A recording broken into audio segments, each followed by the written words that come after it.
Las empresas en el ámbito de nuestra economía, especialmente en un rol que se ha jugado en los últimos 15 años de la historia de nuestro país, exceptuando el año en el cual hubo la ruptura constitucional, han jugado un rol importantísimo, principalmente en lo que refiere a la política social. Nuestras empresas públicas han sido creados con un rol principalmente de función social, en principio, que busca principalmente empezar a cerrar grietas de desigualdad. Hay muchas brechas que han sido generadas, obviamente, por un modelo colonialista y de pronto, claro, neoliberal, que prioriza el beneficio de los privados. Entonces, las empresas públicas, en principio, buscan, como te digo, este rol de intervenir en ciertos sectores de la economía nacional, buscando democratizar servicios que estaban de pronto restringidos, ¿no? Y claro, en ese rol también está el hecho de poder buscar cierto beneficio también económico que va a ser canalizado a la política social del gobierno.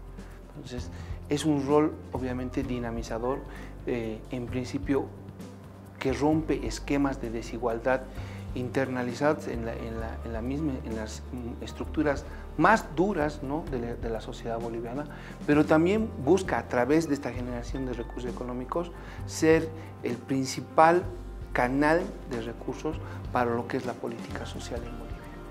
Entonces ahí tienes dos principales roles en la economía que, claro, han sido bastante bien utilizados, porque al final del día Bolivia se ha convertido en un ejemplo de pronto empírico que ha materializado toda la teoría de desigualdad, donde nosotros durante los 14 años de gobierno del presidente Morales hemos crecido a una razón del 5.2%, ¿no? Un hecho bastante estudiado por las universidades del mundo, pero ese crecimiento está asociado a cerrar brechas de desigualdad, ¿no?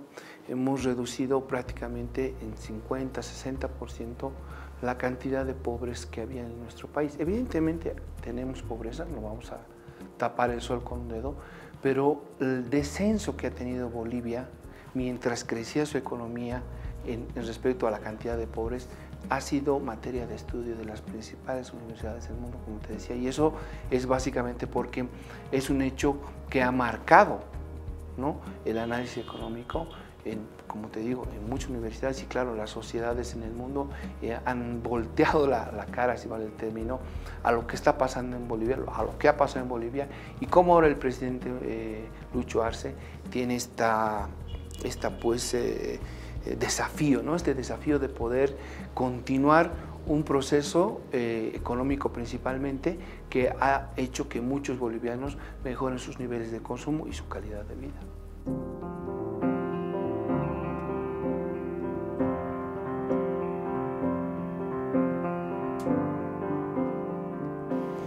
A ver, el rol del gobierno de la señora Áñez ha implementado lo que yo le digo un menjunje de recalentadito de políticas de los 80, ¿no?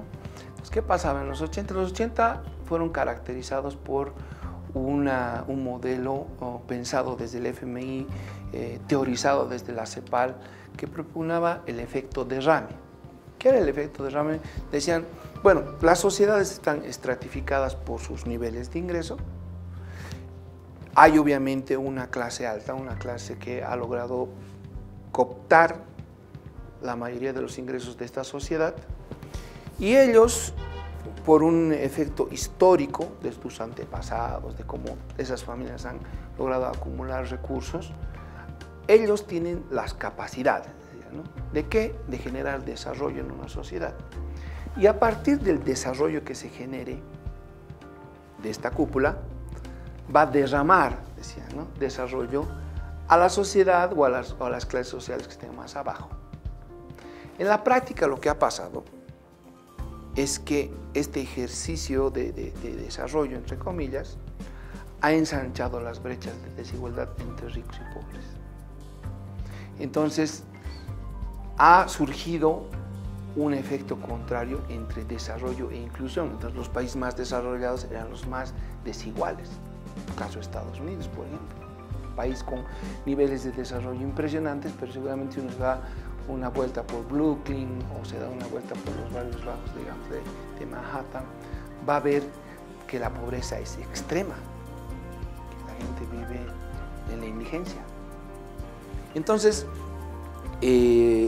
eso ha logrado un modelo en extremo deshumanizado, porque eso es el capitalismo, nos ha convertido a los seres humanos en entes perseguidores de plata, ¿no? Y en ese ejercicio es la que seguramente los que han copado el gobierno durante este periodo de facto han soñado con retornar. Han dicho, bueno, mientras ha pasado eso, pues nosotros estamos muy felices porque esas familias acomodadas eran las nuestras y lo óptimo es que volvamos a que pase eso, con algunos matices medio nuevoleros, ¿no?, que han sido utilizados de alguna manera inteligentemente, diremos, porque claro, ha engañado a mucha gente.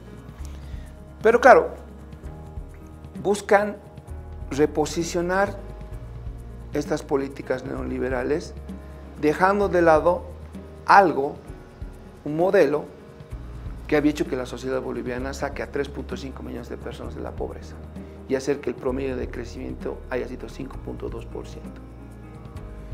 Entonces, para la lógica de Áñez y sus allegados, esto era malo, no sé en qué sentido, cualquier economista con más de dos dedos de frente se puede dar cuenta que estábamos yendo por buen camino, pero claro, ella piensa que no es lo óptimo, ¿no? Y a partir de eso, lo que empieza a hacer inicialmente, por un lado es la paralización de la inversión pública, pero por otro lado es empezar a ahogar a las empresas públicas. Saca un decreto, si mal no recuerdo, donde quería evaluar la eficiencia de estas empresas públicas, pero de un ámbito netamente economicista, donde, como te había dicho en la primera pregunta, no se trata de que las empresas públicas entren a rendir solo en lo económico, sino que las empresas públicas tienen que medirse desde un rol social. Quipus no ha sido una empresa que la has pensado solamente para que empiece a fabricar computadoras, no vas a competir con Microsoft o con Apple con Quipus, eso es completamente ilógico. Pero tú sabes que tus estudiantes en tu país tienen una deficiencia de acceso a materiales tecnológicos, a servicios tecnológicos. Tienes que cerrar la brecha. Comprando computadoras de afuera se hace una cosa muy cara. Pero la computadora puesta en las manos de un niño del campo tiene un impacto social impresionante, no medido hasta ahora. Tal vez ese sea un desafío. Pero claro, ahí tienes un claro ejemplo de cómo tú no creas las empresas públicas solamente para que sean competidoras de las privadas de pronto. Tú las creas en un sentido de mejorar la calidad de vida de la gente otra vez, desde el punto de vista de una política social efectiva, que, como te digo, va asociado a un crecimiento. El claro ejemplo son los últimos 14 años.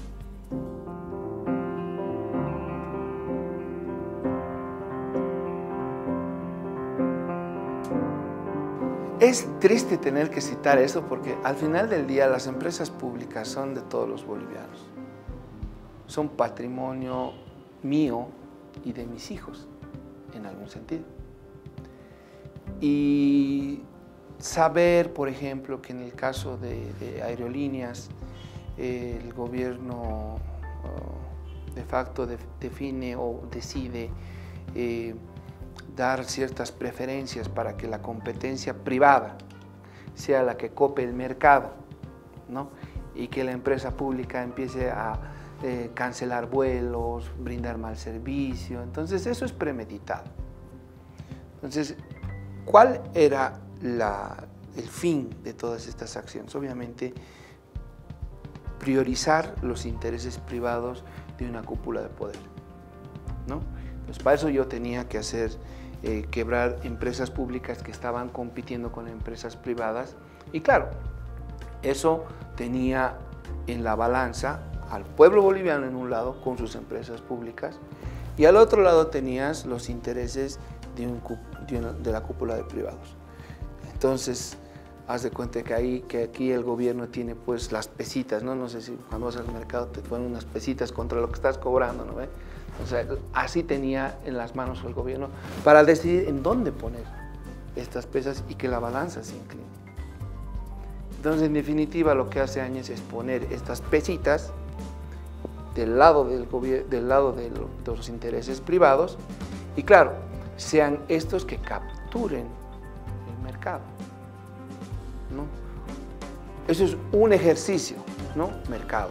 De pronto, no recursos, o sea, no una inyección de plata, por ejemplo, para privados, o sea, generan un mercado cautivo para que se beneficie el privado. Otro ejercicio ha sido el de Entel, donde dicen, bueno, a ver cuánto ganan aquí los ejecutivos. Sí, desde el presidente inmemorial, bueno, ganan parecido al presidente, unos pesos más, unos pesos menos. No, tienen que ganar 100.000, tenemos que triplicar el sueldo. Entonces, ¿cuál es la afectación ahí? La afectación ya va desde adentro. Obviamente no puedes ir de pronto tener alguna afectación sobre el mercado que tiene Entel, es complejo, pero sí puedes afectarlo desde adentro. ¿Cómo? Subiendo sus costos. ¿Cómo? Cuando una empresa sube sus costos, empieza automáticamente a ser menos competitiva. Y al final sigue siendo el mismo. O sea, ¿quién se beneficia de una empresa pública poco competitiva? Es el privado, ¿no? Entonces, eso seguramente, cuando uno recuerda las épocas de capitalización, sabe que el ejercicio era ese, ¿no? Mostrar a la empresa pública deficiente. Pero el fin, obviamente, era venderlo a precio de gallina muerta. Que seguramente en algún sentido iba por ahí la idea, ¿no? De decir, bueno, esto tenemos que... Y creo que en algún momento lo nombró Áñez, ¿no? Las empresas públicas deberíamos pensar en capitalizarlas, entre comillas, y no es venderlas a precio de gallina muerta. Entonces, ese ha sido un poco el esquema, ¿no? Volverlas ineficientes, volverlas poco competitivas, incrementar sus costos, quitarles mercado, ¿no? O pasar su mercado al privado, ¿no? Entonces, y claro, irlas desapareciendo paulatinamente, o sea, volverlas tan ineficientes que su existencia sea discutida por la sociedad.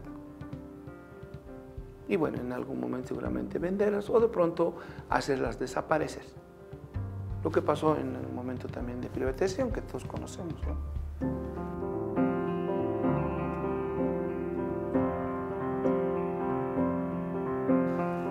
Bueno, yo creo que ahí el planteamiento hasta ahora ha sido, bueno, han pasado una época muy complicada. El gobierno nacional ha decidido darles el espaldarazo económico a muchas de las empresas.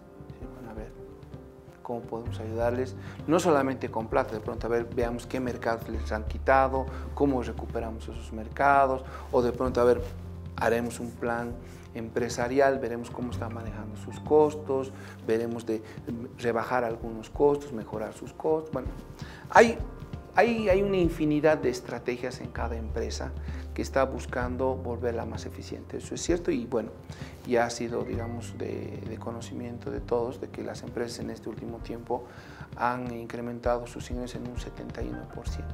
Entonces ya, ahí yo creo que lo que viene ahora es retomar el modelo, ¿no? O sea, ¿realmente es importante la política social en Bolivia? Sí, pero no solamente por un tema de justicia social y equidad. Es porque una sociedad que se preocupa por generar o por construir un esquema mucho más equitativo, crece más y mejor, ¿no? Y eso es bien simple. A ver, en una familia donde hay el papá solamente es el que trabaja, digamos, tiene hijos adultos y el papá solamente es el que trabaja, ¿no ve? Y tiene él las capacidades para distribuir su plata, va a ser mucho mejor que todos trabajen y todos puedan decidir sobre los recursos. Más allá que la familia esté ganando lo mismo. Eso genera dinamicidad económica. Más gente consumiendo hace que la velocidad del dinero sea más alta. Cuando hay más entes intercambiando plata, hay un intangible en la sociedad que es la confianza. Eso al final del día ha hecho crecer también este país. Entonces, volviendo un poco a tu pregunta, el rol de las empresas tiene que ser buscar equidad, cerrar brechas de desigualdad, por supuesto, encontrar esos sectores donde se han generado monopolios, de pronto monopolios naturales, donde hay esquemas de familias enriqueciéndose increíblemente, tienen que seguir entrando a los sectores que el gobierno considere estratégicos, ya sea por temas de desigualdad, ya sea por temas de monopolios, por oligopolios. Si el gobierno ve que necesita entrar en un sector, lo tiene que hacer, porque tiene que democratizar ese producto, ese servicio, ¿no? Y en ese esquema, obviamente, social primero, tiene que buscar eficiencia en sus empresas. ¿Pero por qué y para qué? ¿Por qué necesitamos utilidades de nuestras empresas públicas? Porque esas utilidades son las que al final financian nuestra política social de transferencias. Renta dignidad, bono Juancito Pinto. Eso no lo paga pues el Tesoro directamente. Lo paga las utilidades de las empresas públicas. Y si uno se da una vueltita para revisar cuáles son los efectos y los impactos en la sociedad que han tenido cualquiera de los bonos, va a ver que la deserción escolar, caso bono Juancito Pinto, ha reducido. Bono Juan Azurduy, ¿qué ha pasado con las madres? La cantidad de madres que daban partos de pronto que poco controlados ha disminuido. Entonces las madres sí se preocupan porque su hijo nazca en condiciones adecuadas. ¿Por qué? Porque le interesa recibir también el bono. Tenemos bolivianos de pronto más sanos, naciendo. Nos hace una sociedad mucho mejor, una política social bien pensada, ¿no? Entonces, hay que entender que los gobiernos al final del día no son empresas privadas, obviamente. La empresa privada está concentrada en el lucro y eso no es malo, desde luego. La empresa que un privado decide tener su fábrica, qué sé yo, y que quiere ganar plata, está en su derecho, es justo, está bien, no es malo, ¿no? Pero el Estado no tiene como fin último el recurso, la plata. El fin último del gobierno es conseguir una sociedad más justa, más equitativa, más igualitaria. Obviamente que tienen que encontrar los recursos y la forma de que estos recursos generen esta igualdad. Si se concentra en ser un Estado empresario, seguramente le va a importar muy poco que gente muera de hambre, por ejemplo. Entonces, es un enfoque. Lamentablemente el capitalismo ha construido muchos estados empresarios que muy poco le termina importando cómo vive la gente. Pero ahora estamos viviendo una época de gobiernos progresistas que sí están dando la vuelta a la cosa, están diciendo, saben que la cosa no tiene que funcionar así. Y estos gobiernos progresistas además están de la línea con institutos internacionales como el caso de Oxfam, de economistas de la talla de Piketty y de Stiglitz, que han mostrado realmente la crisis del capitalismo y que realmente las sociedades tienen que migrar a un nuevo modelo más justo, más equitativo y donde el Estado juega un rol importante buscando esta equidad.